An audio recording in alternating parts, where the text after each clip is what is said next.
Hello friends, welcome back to my channel, Mel Stampin' Gallery. I'm Melanie, your close to my heart maker. And for today's layout, I wanted to use the Hello Darlin kit from the current seasonal catalog. Now, the papers and sticker sheet have a very definite patriotic vibe to it. Let me just show you the sticker sheet here. It's got all the pretty flowers, and it's using the candy apple, scarlet, sage for the leaves, and a little bit of sapphire in there as well for the dark blue. If you notice, if you look at the sticker sheet, I like to take off that backing so that you can see just the stickers, and I think that helps the stickers pop so you can see a lot better what you're working with. And then also, let's bring in these papers, these beautiful papers here from the collection. And you do get the 1, 2, 3, 4, 5, 6 sheets, double-sided. So you get this pretty beautiful floral right here. Oops, see if I can pick that up.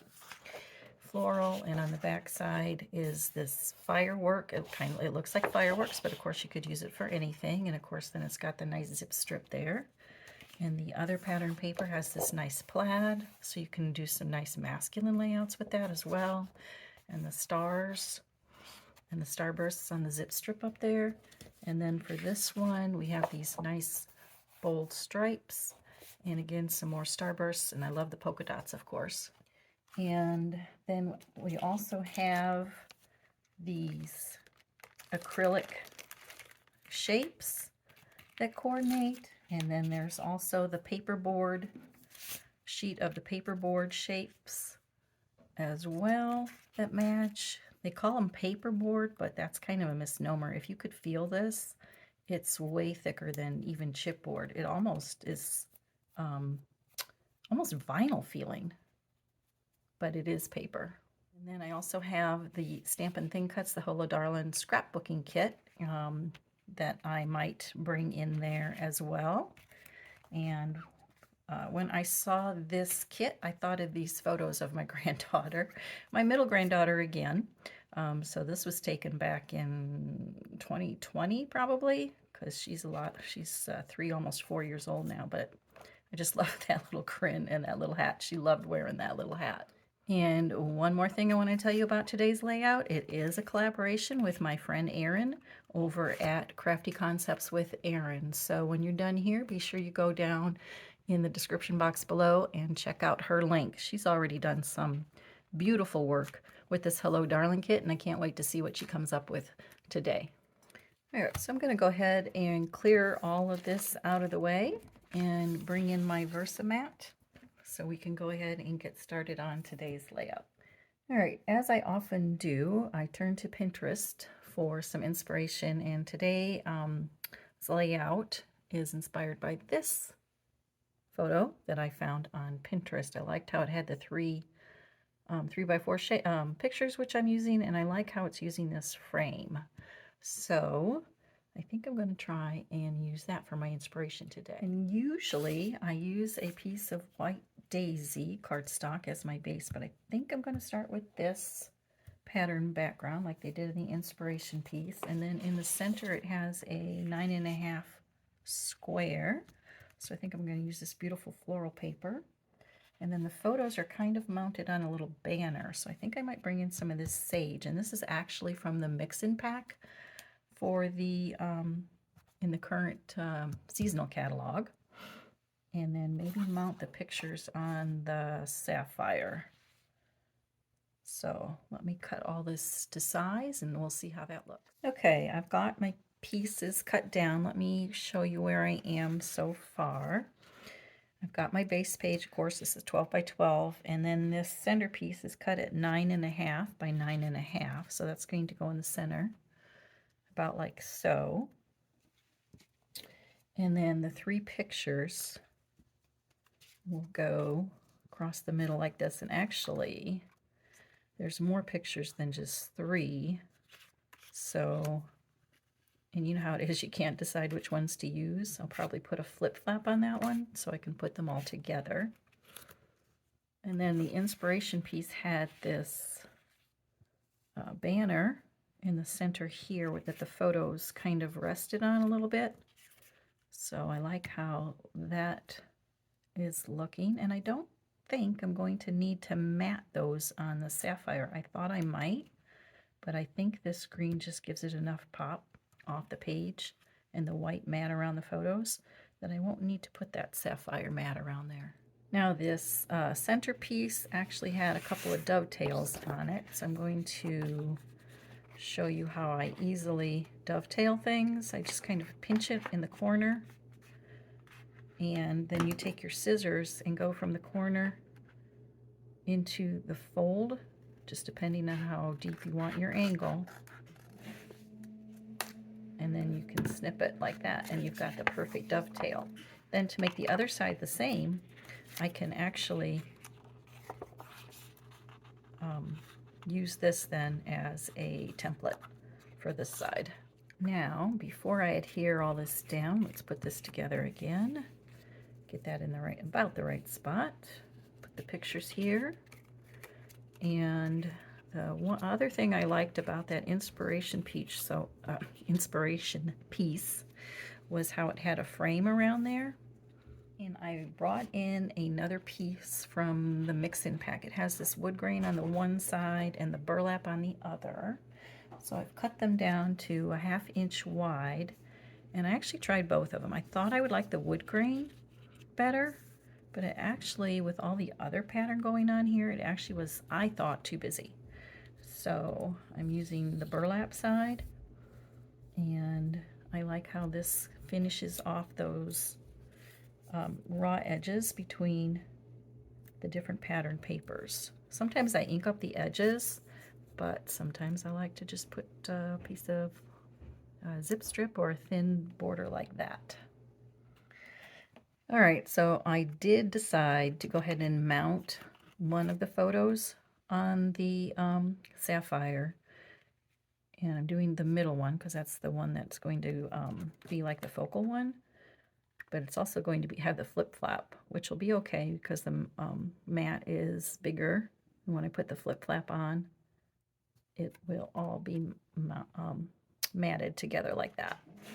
Now what I want to do to make the sapphire stand out from that pattern paper is I'm going to take my edge distressor and then distress the edge of this sapphire mat. And if you don't have an edge distressor, you can use the blades of your scissors, your microchip scissors, or any of those sharp scissors that you might have.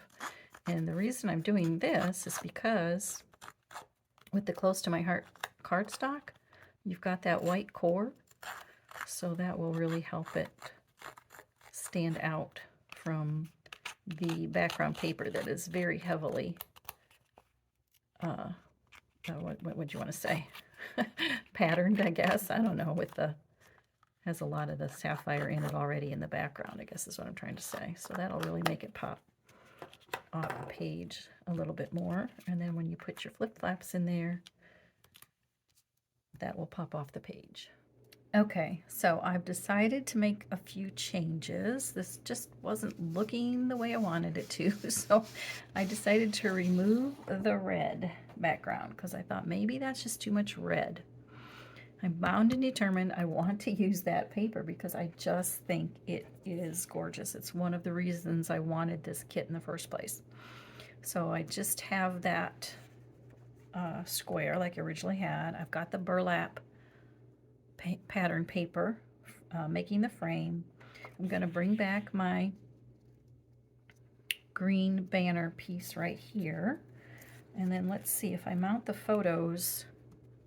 If I put my photos back on here, if that'll work, and I think that'll be better. Another reason I wanted to get rid of that red is because if you look at the sticker sheet, a lot of the stickers are red. The Summer Smiles is the title that I want to use. I kind of want to use some of those these acrylic shapes too. So I thought that was just way too much red. So I think this is going to work. So I'm going to go ahead and adhere that all down before I change my mind again. So with this banner piece, I went ahead and I also decided decided to take my distress tool and distress the edges of this, but then I also decided to flip it over and use the back side of that. So that's another change I made from my original design. I think I like that it still has that sage green in it, but it's not so in your face, and it kind of has a white, softer background, and I think that looks better with those pictures. All right, so I'm going to get that down. I went ahead and I put my pictures on some adhesive, pop-up adhesive, just to make them pop out a little bit more. And I have this title from the sticker sheet, which I thought was perfect. It says Summer Smiles, but I do want to take the sticky off the back because I want to pop that up as well, and then I can put some embellishments underneath it if I want to. Now that I have my title down and the basis of my page, I want to go ahead and start on some embellishment clusters.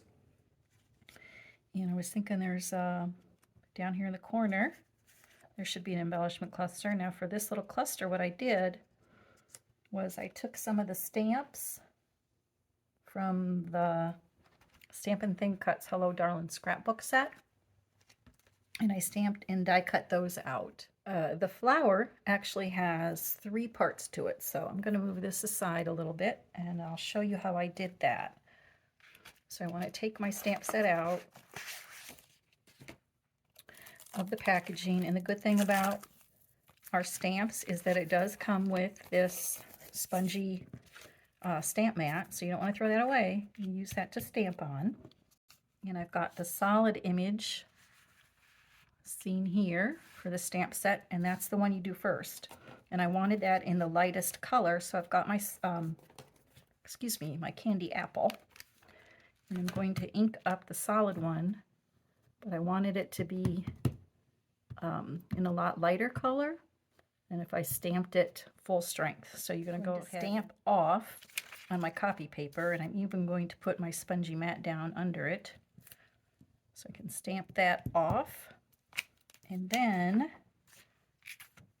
without re-inking, go ahead and stamp on my piece of white daisy cardstock.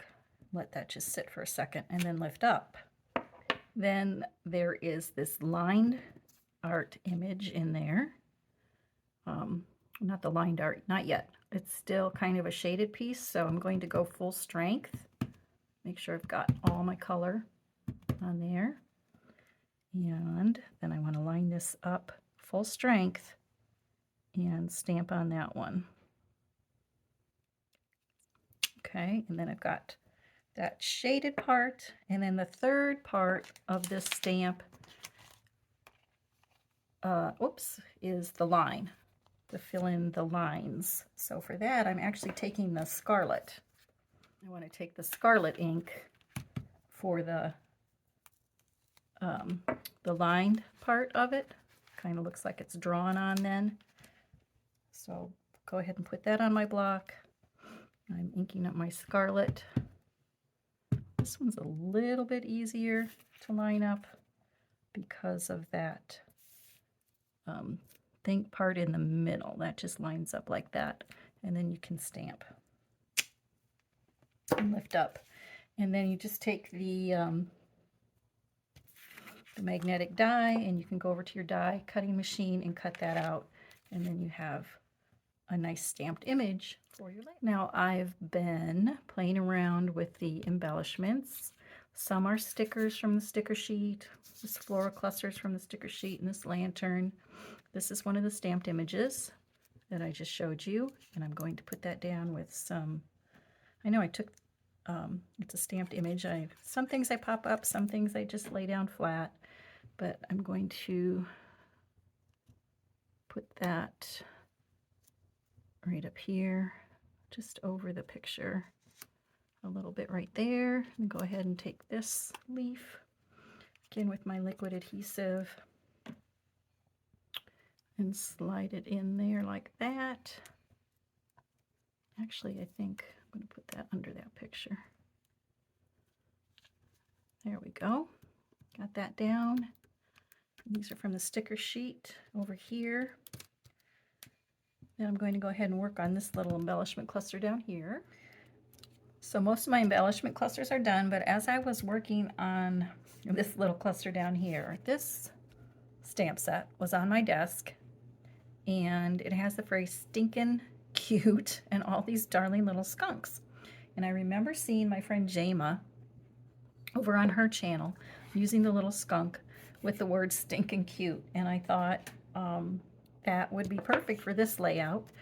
And I will link her video down below where she used that as well. But I thought that would be cute down here in this corner. So I went ahead and I stamped it on my paper, and I just did a little bit of coloring on the flower. And then you just take the scissors and fussy cut it out because there is no die. Now, did you know that this little guy was part of the current Stamp of the Month? That's May of 2023 if when you're watching. And the Stamp of the Month is part of the program when you make a qualifying order on the website. You can earn the Stamp of the Month for just $5. But if you are a VIP, you could get the Stamp of the Month for free with your qualifying order. Now, to become a VIP, it's really simple. Just go to my website and follow the link. I have it listed down below. And click Become VIP. And for just $35 as a sign-up fee, you get an instant $15 in VIP credit to spend. And then after that, with every purchase that you make, you earn 15% credit on the full retail amount paid. So it's like getting paid to shop. That's pretty perfect, isn't it? So there you go. There's that cute little skunk. So the little skunk is down there, and I think that is stinking cute. So I do want to stamp under here. So I better put down my foam stamping pad. I've got the word stinking cute, and I hope I'm going to stamp it there. Got my black. And I'm going to, probably should have done this before I put the skunk down, but if it's a mess, I can cover it up. Give it a second, lift up, and it worked. And then as part of that same set, that stinking cute set, there's this little dragonfly, and I thought that would be cute up there. So I'm going to do that in my sage, and I've got my foam down there. So let's just stamp, press, and lift up. Yeah, and that came out good. So I think that about does it for this layout. What have I done? So I put the little skunk on there like you see. I added some of those acrylic shapes, and to add those acrylic shapes, the best way to do that is with a glue dot. I just added a little couple other stickers from the sticker sheet, a little bit of sparkle, but not too much. So I think that about does it. All I need to do is I'll probably just put her name and the date down here. There really isn't a whole lot of a story that goes with this, really. So just the name and the date will go down here. Now remember, for still shots, I will have still shots on my social media pages, Facebook and Instagram, which are all linked down below, along with all the supplies that I used on today's layout. So be sure you check that out. To find that, you just hit that bolded word that says ... more, and that'll expand the description box, and you'll see all the supplies and the description for this video, as well as the links for Erin's channel and for Jama's, where she used that cute little skunk. So if you're still with me, I thank you so much for joining me today and taking time out of your busy day to follow along. I hope I've inspired you and you've learned something new today. And don't forget, if you like videos like this, be sure to hit that like button and subscribe, and be sure to hit that notification bell so you are notified every time I upload a video, which I do try to do at least once a week. So until next time, friends, have a crafty day. Bye-bye.